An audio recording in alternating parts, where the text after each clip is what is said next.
Smart Crosscut just got a lot easier to use. Dave Stanton sent me a set of his own design, Stanton, these rail clips.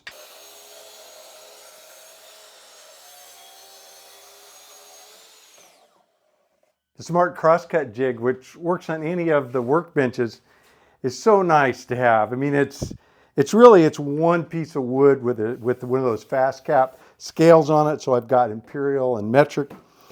And there's a couple of stops. There's one for setting the actual length of the cut, and then one just to make sure that it's squared up.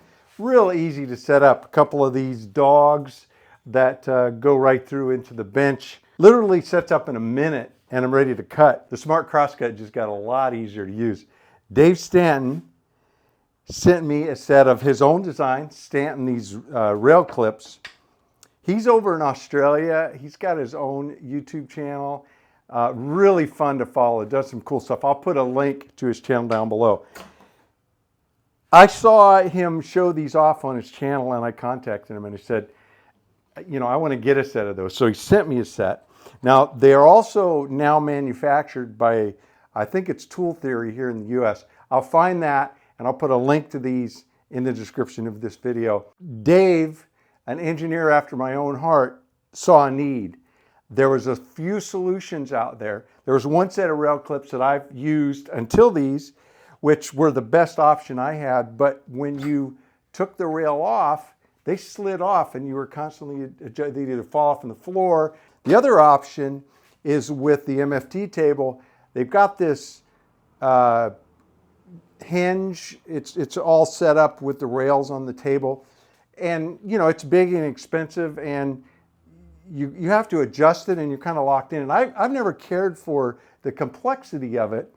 And so I prefer just either putting my rail against bench dogs or with those clips. But with these, they don't move. They stay put and they're easy to put on. You put on the far one, just right where you need it on up against your bench dog. And then you take the close one and it's put on with thumb screws. You can just tighten, loosen and tighten, but you just bring this one back so it's nice and snug, tighten it down, and that's it.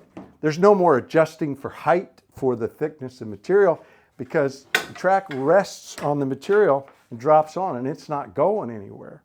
And also, if you snug these up just right, then all you got to do is lift it up and it'll stay in place, and then you can put in your next piece, slide it underneath.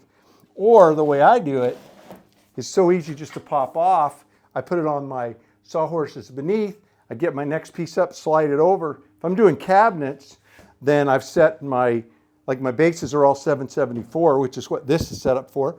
So I've set my stop up and the piece is longer that way until I obviously cut it down because I get 3 cuts out of one length of plywood, or 6 pieces out of the whole piece of plywood after it's ripped. But then I'm able to make my cut and then just pop this piece out. Again, I can just lift it up a little bit and then slide the next piece in, push this back down, grab my saw and make the cut, and just over and over.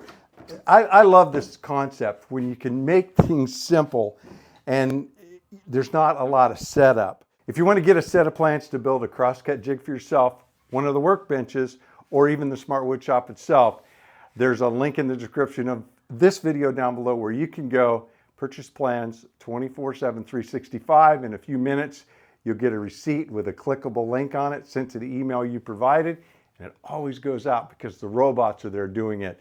100% never fails. So if you don't see it right away, check your junk mail. Hey Dave, if you're watching, mahalo.